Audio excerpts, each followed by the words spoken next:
राधे राधे मित्रों। तो मित्रों, आप लोग राधा किशन के अपकमिंग एपिसोड में देखेंगे कि मित्रों, वीडियो शुरू करने से पहले अगर आप हमारे चैनल पर नए हैं और अगर अभी तक आप लोगों ने हमारे चैनल को सब्सक्राइब नहीं किया है तो हमारे चैनल को कर लीजिएगा सब्सक्राइब और बेल आइकन को ऑल पे करके प्रेस कर दीजिएगा, जिससे कि हमारी नई वीडियो का नोटिफिकेशन आपको मिल जाए। तो मित्रों, आप लोग देखेंगे कि देवी पार्वती महादेव से कहती है एक नया वृंदावन जो स्वयं कृष्ण का हृदय होगा।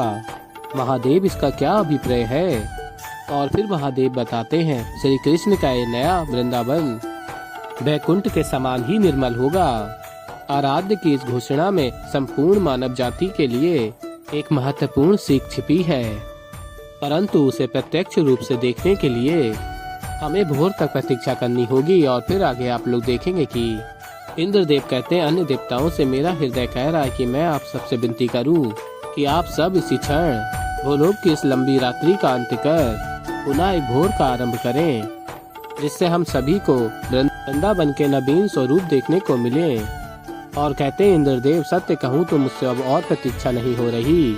और फिर अन्य देवता कहते हैं सत्य कहा आपने देवराजेंद्र, कल का प्रभात मेरे लिए भी अत्यंत विशेष है।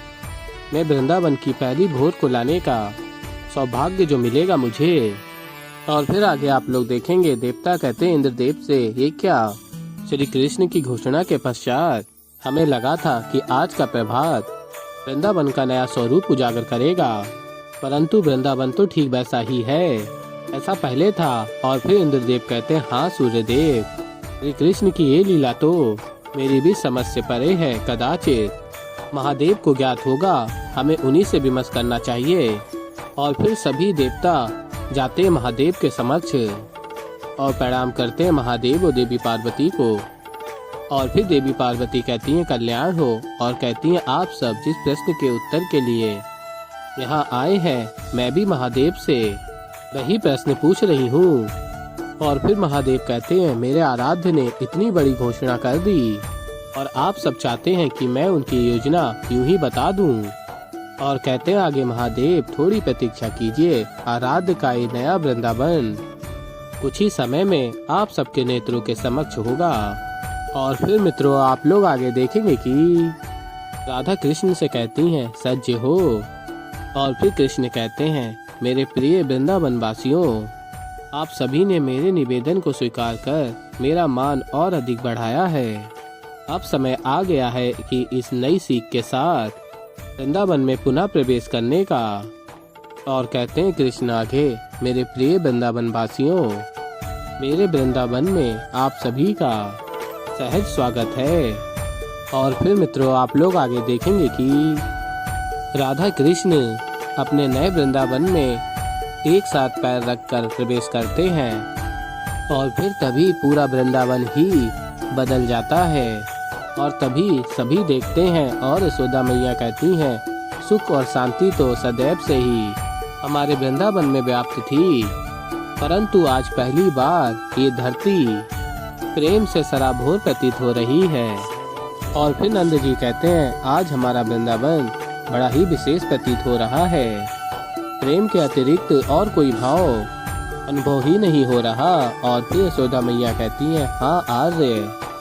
और सभी वृंदावासी अत्यंत ही प्रसन्न होते हैं नए वृंदावन को देख के। और फिर मित्रों, आप लोग आगे देखेंगे कि कृष्ण कहते हैं राधा से अब मात्र एक कार्य शेष है। और फिर कहते हैं आप दोनों आइए मेरे साथ। और फिर बलराम दाऊ और राधा कृष्ण के साथ जाते हैं। और फिर तभी बलराम दाऊ कहते हैं ये तुम हमें कहाँ लेकर आ गए हो कान्हा? और फिर कृष्ण राधा से कहते हैं स्मरण है। और फिर राधा कहती हैं कृष्ण से हाँ कृष्ण, इस स्थान को भला मैं कैसे भूल सकती हूँ, ये तो आज भी वैसा ही है। और कहती हैं राधा ऐसा लग रहा है कि जैसे कल की ही बात हो। और फिर स्मरण करती हैं राधा की मैया कहती हैं राधा का नाम हमने वृंदा भी एक नाम सोचा था। और फिर कृष्ण ने कहा होता है वृंदा के इस वन का नाम, और तभी राधा ने कहा होता है वृंदावन। और फिर कृष्ण ने कहा होता है आज से इस वन का नाम वृंदावन। और फिर स्मरण करके कृष्ण एक पौधे को प्रकट करते हैं और कहते हैं मेरे इस नए वृंदावन का श्रृंगार तभी संपूर्ण होगा जब मेरी वृंदा, मेरी राधे स्वयं अपने हाथों से इस तुलसी के पौधे को लगा देगी। और फिर मित्रों आप लोग आगे देखेंगे कि कृष्ण तुलसी का पौधा राधा को देते हैं और राधा उस तुलसी के पौधे को लगा देती हैं। और फिर आगे आप लोग देखेंगे देवी पार्वती कहती है महादेव से, कितनी पावन है ये राधा कृष्ण की लीला। दोनों ने एक ही क्षण में हमें पुरानी स्मृतियां भी स्मरण करा दी और नई स्मृतियों का बीज भी बो दिया। और फिर कृष्ण हाथ जोड़कर राधा का धन्यवाद कहते हैं और कहते हैं, तुमने केवल इस भूमि को ही नहीं मेरे मन को भी पावन कर दिया है। और फिर कृष्ण कहते हैं, अब ये नया वृंदावन, मेरा वृंदावन सज्जे है। और फिर राधा कहती हैं, कृष्ण मैं तुम्हारी इस लीला को भली भांति समझ गई हूँ।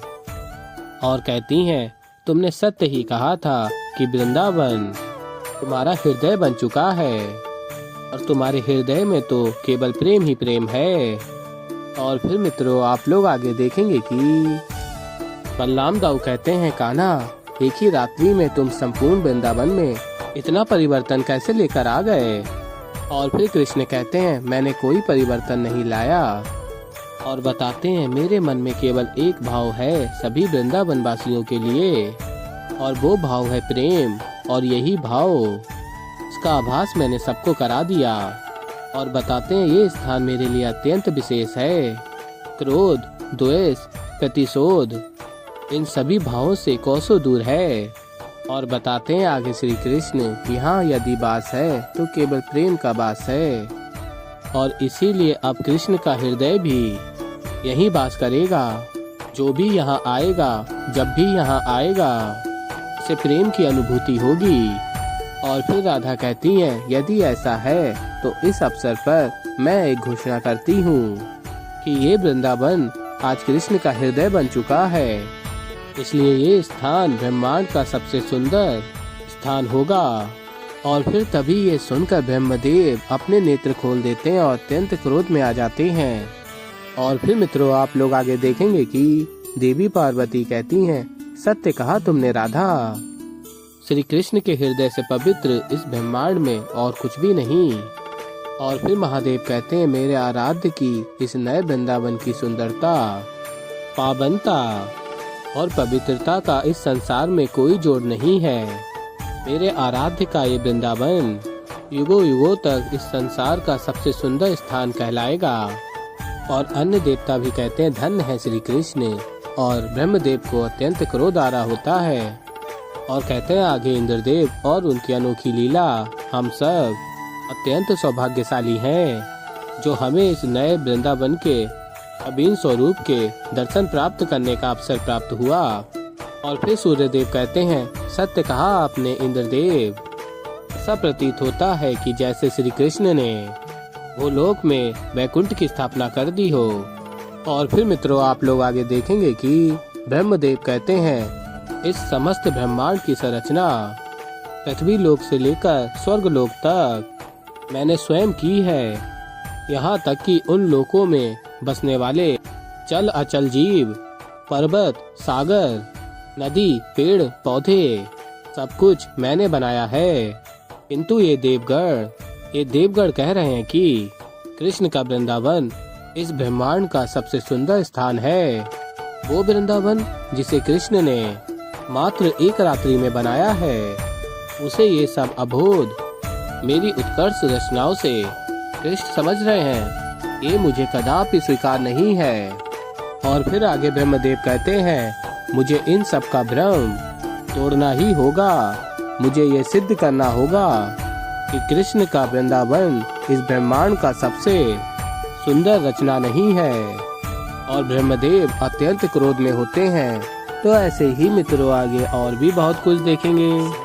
तो अभी के लिए मित्रों इस वीडियो में इतना ही।